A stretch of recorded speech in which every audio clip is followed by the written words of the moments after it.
សួស្តីបងប្អូនឥឡូវថ្ងៃនេះមកដល់ព្រំកលែនទៀតហើយឥឡូវនេះមកឈប់នៅកន្លែងច្រាំងថ្មកន្លែងពើងតាខុមកមើលថ្មរដិបពាន់ឆ្នាំនេះព្រឹកនេះភ្ញៀវទេសចរច្រើនតានេះម៉ោង 9:35 នាទីគឺតែមានភ្ញៀវជាតិអន្តរជាតិមកច្រើនមែនទេមើលទេសភាពព្រឹកនេះស្អាតបាទមានភ្លៀងធ្លាក់មានអីទៅទេសភាពខៀវខ្ចីមករុក្ខជាតិខៀវខ្ចីទេសភាពវាស្មៅវាភ្នំនេះក៏ស្រស់ស្អាតមនុស្សម្នាច្រើនកកមកហើយនេះ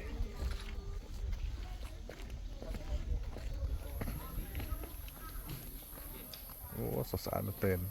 តែកាមេរ៉ាថតមិនសូវស្អាត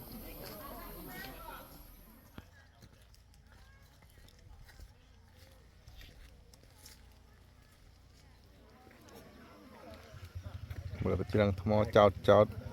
ក៏អាចក្រោមចង់វិលមុខហ្នឹងនេះអ្នកដែលមានសុខភាព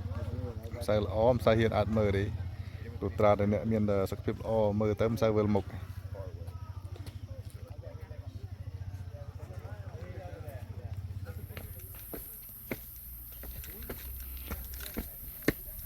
នៅកន្លែងពើតខុកនេះមានកន្លែងថតស្អាតច្រើនបងប្អូនមកភាគច្រើននៅឈរកន្លែងថ្មជ្រួញតែបើយើងងាកមកខាងឆ្វេងដៃមានច្រកដើរទៅកន្លែងពើមួយទៀតដែលមានដាក់ទង់ជាតិកម្ពុជាយើងនេះកន្លែងហ្នឹងក៏ជាទីតាំងមួយថតស្អាតបងប្អូនមកលេង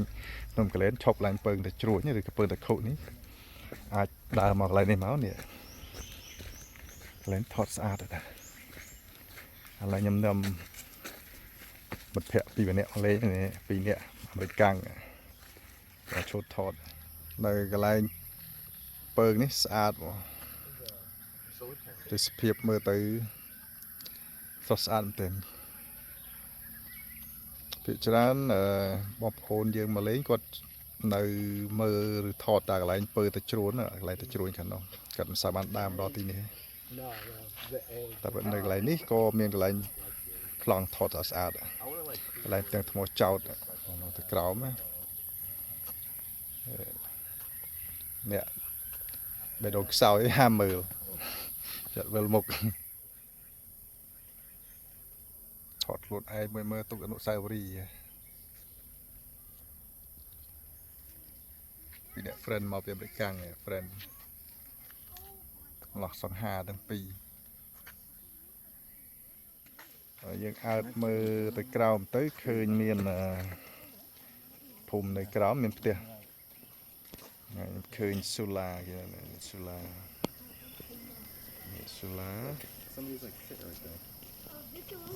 ហើយនេះផ្ទះគាត់នៅនេះស្វាយចន្ទីកន្លែងដូចជាបន្ទប់ទឹកមិនទៅច្បាស់កន្លែងនេះមានដូចរូមអញ្ចឹងដូចដងប៉ុន្តែវាតាមឈើដោះមកចំកដាលទេ Het is niet zo diep. Zo lekker een berenhol of zo. Het is echt niet super diep. Het is toch niet super diep. Đàm tiếp đâu không nào trong. You can see the carving in the river. And today also not many people coming yet. Yeah, we see them on the way at the cliff, but here not yet coming. Lại cái nốt cái chuồn lại là cái quan được nông cái lên quan đấy là ngặt tích ở toàn miền phiêu màu mới từ thời miền lán bờ ôi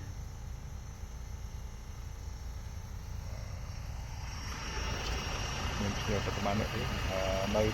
tạm lấy miền trao tại nơi lại nữa tận đỏ là một hôm nơi không cái lên đây cái lại lấy đa la tại bọn không miền một hôm mai chỉ một khăn một mai dơ này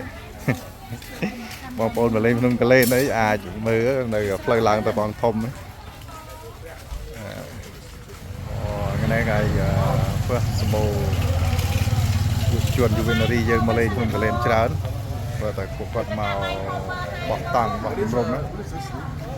same sausage ដែលគូអមមែនតើកាសធាតុថ្ងៃនេះមេឃរ៉ាសតុំហើយក៏មុននេះបន្តិចមានតំណក់ទឹកភ្លៀងតិចYeah Good taste Yeah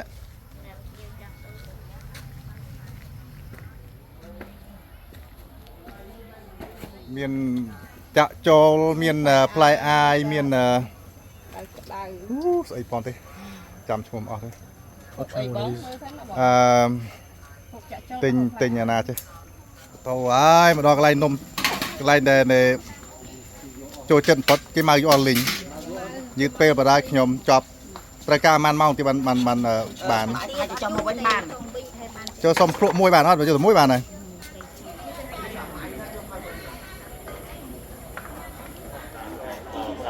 បាទនៅកន្លែងបងធំមានភ្ញៀវជាតិអន្តរជាតិច្រើនមិញនៅកន្លែងចំណត parking លើក1000អត់សូវមានដល់លើនេះมันច្រើនមែនទែនកន្លែងទឹកមន្តស័ក្តិសិទ្ធិលឹងព្រះឥសូរនិងយូណៃនាងអូម៉ាពុគតិប្រជាជនខ្មែរយើងតែជឿថាទឹកមន្តស័ក្តិសិទ្ធិអាចជួយរំដោះទុក្ខកម្មឬក៏បាបផ្សេងៗបាន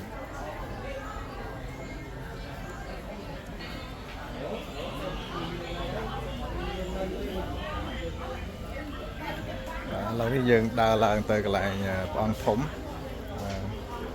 ពីជ្រុងឆ្វេងហើយយើងចុះវិញនៅជ្រុងស្ដាំបាទទៅដើរឡើងស្រួលទេធ្វើពីបេតុងមិនដូចការជំនាន់មុនទេពិបាកតែឥឡូវស្រួលណាស្រួលគេអភិវឌ្ឍច្រើន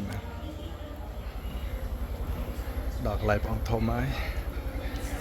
បាទនេះគឺរូបចម្លាក់របស់ព្រះអង្គធំ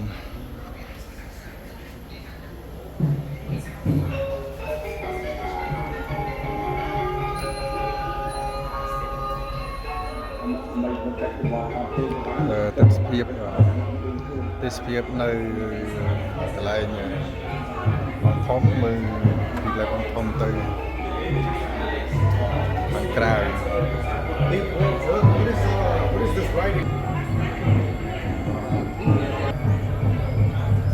មើលពីលើទៅឃើញសុទ្ធស្អាតមែនទែនពីលើនៅលើកន្លែងបងធំពីកន្លែងបងធំ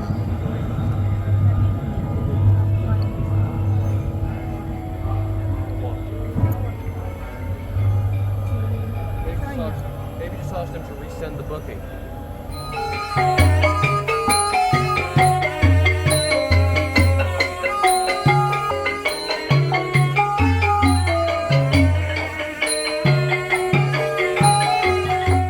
យើងមកដល់កន្លែងព្រះអង្គធំបងប្អូនអាចចុះពីកន្លែងធំលើព្រះអង្គធំហើយនេះអាចឈៀងចូលមកកន្លែងទង់ជាតិកម្ពុជាយើងអត់ថតរូបទុកជាអនុស្សាវរីយ៍បានហើយនឹងឡាវភ្នំកលែននេះកាមេរ៉ាមែនកាយផងកាមេរ៉ាមែនផង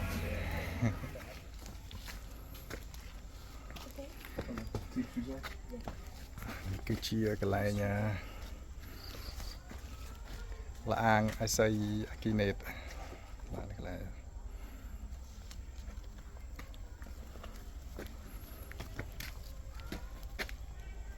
ឥឡូវនេះយើងដើរចេញពីកន្លែងអេសីអាគីណេតហើយឆ្ពោះទៅកន្លែងលាអាងអណ្ដូង1000គេហៅថាលាអាងអណ្ដូង1000ឆ្នាំបាទនេះតាមផ្លូវទៅហើយដើរក្នុងព្រៃតែมันឆ្ងាយពីកន្លែងទឹកมันឆ្ងាយពីកន្លែងព្រះអង្គធំឬព្រៃនេះនៅក្បែរគ្នាដែរឥឡូវយើងមកដល់កន្លែងពើងពនាងសក់ក្អូបមុនទៅដល់កន្លែងដង1000ហើយកន្លែងនេះកន្លែងលោកតាមចាស់ភ្នំកន្លែងនេះបន្តដំណើរពីកន្លែងពនាងសក់ក្អូបទៅមុខទៀតដល់កន្លែងអណ្ដូង1000ឆ្នាំមកខាងនោះគេហៅថាថ្មដំរីក្រាបទៅមកថ្មដំរីក្រាបនេះថ្មនេះថ្មដំរីក្រាបនេះបងប្អូនមកដល់កន្លែងនេះយើងចេញពីពនាងសក់ក្អូបមកយើងនឹងឃើញ ថ្មម្ដុំថ្មមួយទៅធំនេះរៀងដូចជាដំរីគេហៅថាថ្មដំរីក្រាបបាទកន្លែងថ្មដំរីក្រាបមកឃើញហើយនេះកន្លែងនេះគឺជាប្រម៉ោយហើយនេះគឺជាក្បាលនេះគឺជារូបរាងរបស់ដំរីដែលក្រាបហើយកន្លែងនេះដែរគេបញ្ជាក់ថាជាដំរីបរិស័យនៅពេលដែលលោកបានជាដំរីនេះចេញទៅរកថ្នាំនៅក្នុងព្រៃបាទម្ដងនេះគាត់ក៏ចុះមកដើម្បីរកថ្នាំហើយដំរីក៏ក្រាបដើម្បីគាត់ដើរចុះមកកន្លែងនេះកន្លែងស្ដេចកំឡុងមានស្លាកស្នាមទុកជាផុសតាងដែលកន្លែងនេះព្រួន2គឺជាជង្គង់មកគាត់នៅពេលគាត់លុតជង្គង់ហើយកន្លែងនេះកន្លែងដែលក៏ពេកូតដែលគូតរបស់ព្រះអង្គអង្គុយចុះហ្នឹងយើងទៅដល់កន្លែងដង1000ឆ្នាំហើយផ្លូវដើរឡើងនេះមកដល់កន្លែងដង1000ឆ្នាំមិនទៅចិត្តមកយាយឡើងមក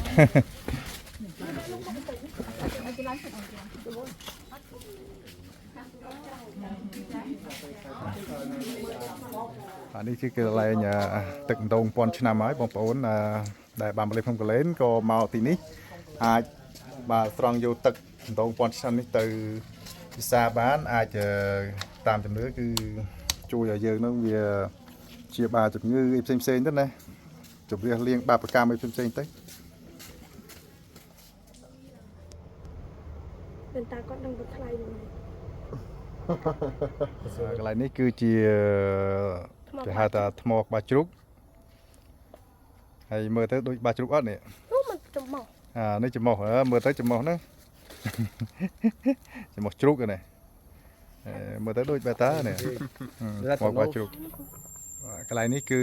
ជាថ្មតំណាងឲ្យសំពៅមានធំខ្ពស់ហ្នឹងគេហៅសំពៅសំប៉ានមកកន្លែងសំប៉ានរាងតូចជាងបន្តិចដែលគេហៅថ្មសំពៅសំប៉ានឬក៏ពើងសំពៅពើងសំប៉ាននៅក្នុងភ្នំកលែនយើងនេះបងប្អូនមកលេងដើរតាមលអាងមកឃើញកន្លែងនេះហើយកន្លែងថ្មនេះគេហៅថាពើងថ្មអណ្ដើកបាទរៀងដូចអណ្ដើកដូចចំអអណ្ដើកហើយនេះ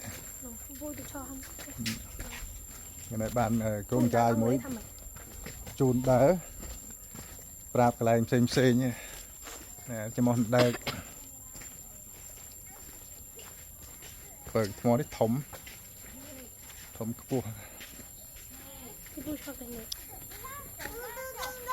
បាទយើងមើលពីកន្លែងនេះទៅនឹងឃើញរូបរាងហើយបាទកតុយអណ្ដើកនៅខាងនេះហើយក្បាលនៅខាងនេះបាទយើងមើលពីនេះទៅបានដូចអណ្ដើកដែរក្បាលអណ្ដើកអើតហ្នឹងហៅថាពើងអណ្ដើកហើយឃើញក្បាលអណ្ដើកអើតអណ្ដើកអើតកនៅក្នុងភ្នំថ្មខ្នោដោះខ្នោភ្នំហើយមកដល់ទឹកធ្លាក់ជាន់ទី1ហើយនៅលើភ្នំកលែនណាម៉ោងនេះម៉ោងបងប្អូនទេសចរទាំងអស់គាត់សម្រាបាយទឹកសម្រាហើយ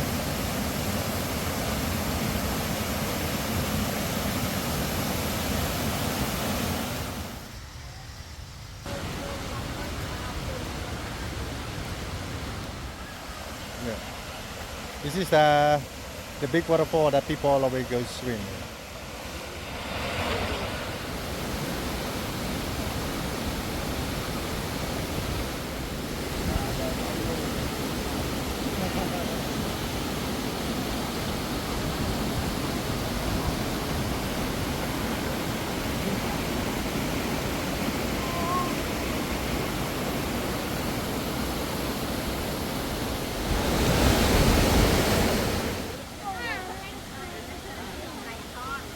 Mà đó thực liệt hay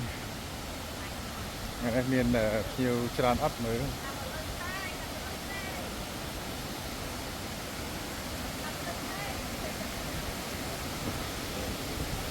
một kỳ chiết tại đền xây khơi chiều ăn ra chiết